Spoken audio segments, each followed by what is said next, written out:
একটা ছোট্ট গ্রাম ছিল। গ্রামের নাম সবুজডাঙ্গা। এই গ্রামেই থাকতো একটি বুদ্ধিমান ছেলে। তার নাম মিহির। মিহির প্রকৃতি খুব ভালোবাসতো। সে গাছ, পাখি আর নদীর সঙ্গে কথা বলতো।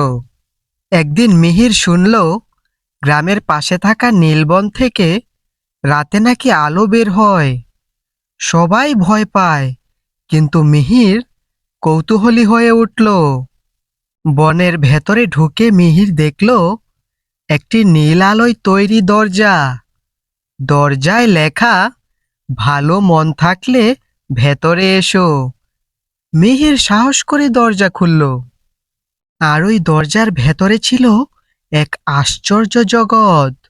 গাছ নীল, পাতা আলো ছড়ায়, পাখিরা কথা বলে। মিহির অবাক হয়ে বলল, এটা তো স্বপ্নের মতো। হঠাৎ একটি নীল পাখি উড়ে এলো। তার নাম লুমি। লুমি বলল, আমাদের বন বিপদে আছে, জাদুর আলো নিভে যাচ্ছে।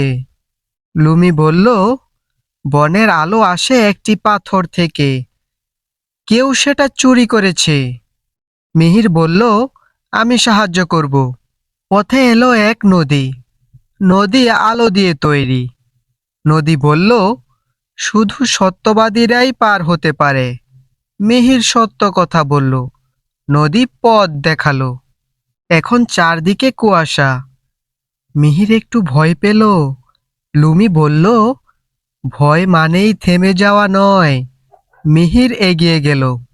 একটি বড় কচ্ছপ বলল, আলোর পাথর পেতে হলে ধাঁধার উত্তর দাও। মিহির উত্তর দিল। কচ্ছপ তো খুবই খুশি হলো।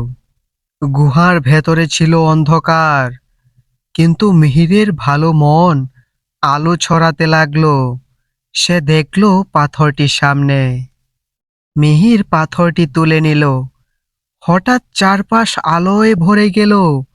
বন আবার জীবিত হলো। সব গাছ, পাখি আর প্রাণী নাচতে লাগলো। লুমি বলল, তুমি আমাদের বাঁচালে। মিহির পেল একটি ছোট নীল পাথর। লুমি বলল, এটা তোমার সাহসের চিহ্ন।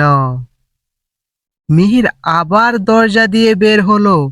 সে নিচের গ্রামে ফিরে এলো, কিন্তু তার হাতে সেই নীল পাথর রইল। মিহির বুঝল, ভালো মন, সাহস আর সত্য সবচেয়ে বড় জাদু। এই ছিল মিহিরের গল্প। এখন চোখ বন্ধ করো আর বন্ধুরা, মিষ্টি স্বপ্ন দেখো।